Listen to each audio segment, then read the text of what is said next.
नमस्कार किसान भाइयों, स्वागत है आपका चैनल एग्री आकाश पे। किसान भाइयों, अगर आप ग्वार फली में मोटी, सीधी और चमकदार फलियां चाहते हैं तो ये पूरा वीडियो देखिए, क्योंकि वीडियो के बीच में मैं आपको वो तरीका बताने वाला हूं जिससे कि आपका 30% तक जो उत्पादन है वो बढ़ जाएगा। और वीडियो के अंतिम में ऐसे 5 पॉइंट बताने वाला हूँ, अगर उनको आप नहीं मिस करोगे तो न सिर्फ उत्पादन बढ़ेगा बल्कि कोई रोग और समस्या भी नहीं आने वाली है। तो इस वीडियो को पूरा देखिएगा।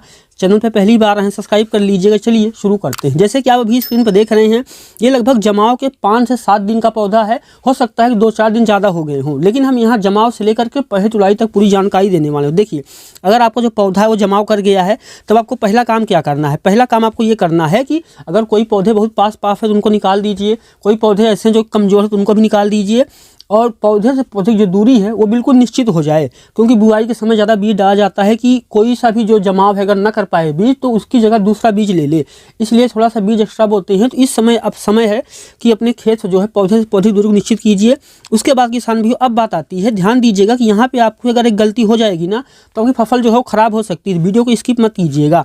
जैसे ही 10 से 12 दिन होना, पहला काम हमें उसमें करना है, निराई गुड़ाई करना है। निराई गुड़ाई करने से क्या होता है, जड़ें जो है गहरी होती हैं, मिट्टी में पकड़ मजबूत करती हैं, जिनसे कि पोषक तत्व भी जो है अच्छे से अवशोषित होता है। खरपतवार हटाने के लिए आप जो है इसका प्रयोग कर सकते हैं। ये मैनुअल खरपतवार नाशक होते हैं, इनसे जो है हाथ से खरपतवार निकाल लेते हैं, दवा की ज़रूरत नहीं पड़ती। इसको खरीदने के लिए आप नीचे इस डिस्क्रिप्शन पर क्लिक कर सकते हैं।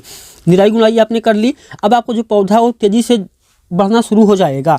उस समय जो है हमें पौधे को 3 तत्वों की जरूरत पड़ती है, नाइट्रोजन, फास्फोरस और पोटेशियम।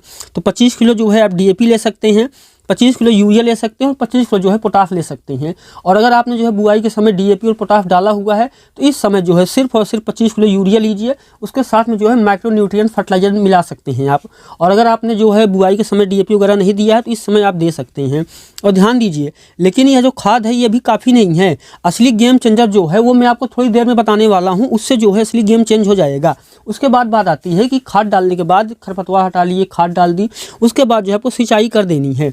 सिंचाई आपको क्या करना है कि पानी भरा ना हो, हल्की सिंचाई हो, लंबे समय तक पानी न भरा रहे, ऐसे सिंचाई कर दीजिए। उसके बाद अब बात आती है कि पौधे को तेज़ी से बूस्टर कैसे देंगे। पौधे को तेज़ी से बूस्टर के लिए जो है हमें कुछ अच्छे स्प्रे करने पड़ेंगे, उसको मैं आपको बताने वाला हूँ। ध्यान दीजिएगा, वीडियो के अंतिम में 5 पॉइंट जो मैं आपको बताने वाला हूँ उसको आप बिल्कुल भी जो है मिस मत कीजिएगा। आपको किसान भाई 1 एकड़ में लगभग 1.5 से 2 किलो आप ले सकते हैं NPK 19-19-19। ध्यान दीजिए, किसी वीडियो में जब मैं आपको डोज बता रहा होता हूँ तो वो डोज आपकी फसल के अनुसार निर्भर करता है। जो मैं खाद बता रहा होता हूँ उसके अनुसार डोज होती है। अगर आपने डीएपी, यूरिया, पोटाश कम ज़्यादा दिया हुआ है तो डोज अपने हिसाब से आप मैनेज कर सकते हैं। 2 किलो ले सकते हैं NPK 19-19-19। उसमें जो है किसान भाइयों आप लगभग 1 किलो जो है माइक्रोन्यूट्रिएंट मिला सकते हैं। उसके बाद उसको स्प्रे कर दीजिए। और सुनिएगा, ये तरीका जो है ना, इससे फली भी टेढ़ी नहीं होती है, उत्पादन जो है वो तेज़ी से बढ़ता है। और इसके अलावा एक और चीज़ आप कर सकते हो, फूल आने से पहले जो है आपको लगभग 100 ग्राम आप बोरोन ले सकते हैं और 200 ग्राम जो है ह्यूमिक एसिड ले सकते हैं। ये बहुत ही स्पेशल स्प्रे होता है। अगर इसका स्प्रे कर देंगे और इसके बाद जब फूल आते समय आप बोरोन डाल दीजिए और ह्यूमिक एसिड, और जब फली सेट हो रहा हो ना, जब फली सेटिंग चल रही हो तो कैल्शियम के साथ में बोरोन ले लीजिए। इन दोनों का कॉम्बिनेशन अगर आप 2 बार में स्प्रे कर देंगे ना तो आप देखेंगे कि आपकी जो फली है वो टूटेगी भी नहीं। बाजार जो है वहाँ पे महंगा दाम भी देखने को मिलेगा। और अगर आपने आखिरी के पॉइंट नहीं मिस किए ना तो आपका उत्पादन तो बढ़ेगा ही बढ़ेगा, बल्कि कोई रोग बीमारी भी नहीं आएगी। तो वीडियो को पूरा देखिएगा। अब बात आती है कि कीट और बीमारियां भी तो इसी समय आती हैं, तो कैसे नियंत्रित करेंगे। देखिए, इस समय आपको सिर्फ और सिर्फ 2 कीट और बीमारी की समस्या दिखाई देगी। पहला है थ्रिप्स, दूसरा है फंगस। थ्रिप्स के लिए सबसे अच्छी दवाई है इमिडाक्लोप्रिड 17.8% वाला, या फिर 70% वाला भी आप ले सकते हैं अपनी ज़रूरत के हिसाब से। थ्रिप्स के लिए इमिडाक्लोप्रिड और फंगस के लिए मैंकोजेब। अब बात आती है दूसरी खाद की। जब फली सेट हो रही है, तुड़ाई शुरू हो जाती है, दूसरी खाद का समय होता है। दूसरी खाद में जो है आपको 10 किलो जो है यूरिया लेना है।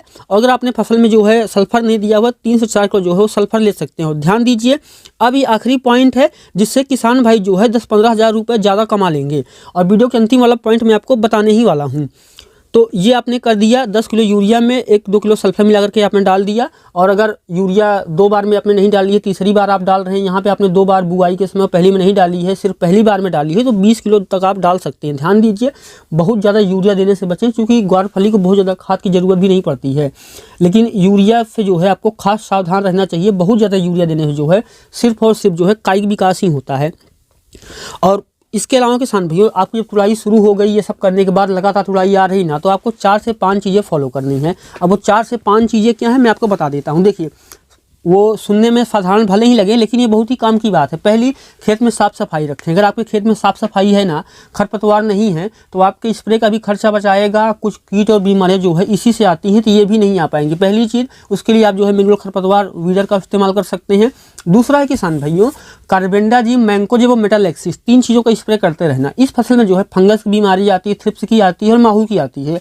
इनसे बचने के लिए जो है आपको बीच बीच में कीटनाशक मिलाते रहिए। लगभग 6 से 7 दिन के अंतराल पे, अगर ठंडी ज़्यादा है, फंगस थ्रिप्स ज़्यादा आ रहे हो 6 से 7 दिन पर, नहीं तो लगभग 10 से 12 दिन के अंतराल पे आपको कवकनाशी यानी फनफूंदनाशक का स्प्रे करना है।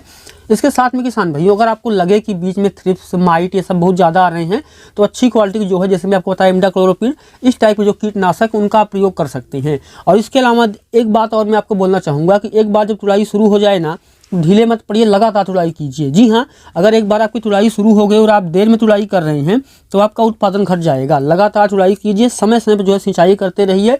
और अगर आपको जो है किसान भाई ग्वारफली खेती के बारे में और जानकारी चाहिए, जैसे कि बुआई कैसे करें, खाद क्या डालें, स्प्रे क्या होता है, वैरायटी कौन सी अच्छी है, तो आप जो है वीडियो के अंतिम में ये प्लेलिस्ट देख सकते हैं। तो ये था आज का हमारा वीडियो। वीडियो कैसा लगा कमेंट कीजिएगा। चैनल पर पहली बार हैं सब्सक्राइब कर लीजिएगा। बहुत बहुत धन्यवाद आपका।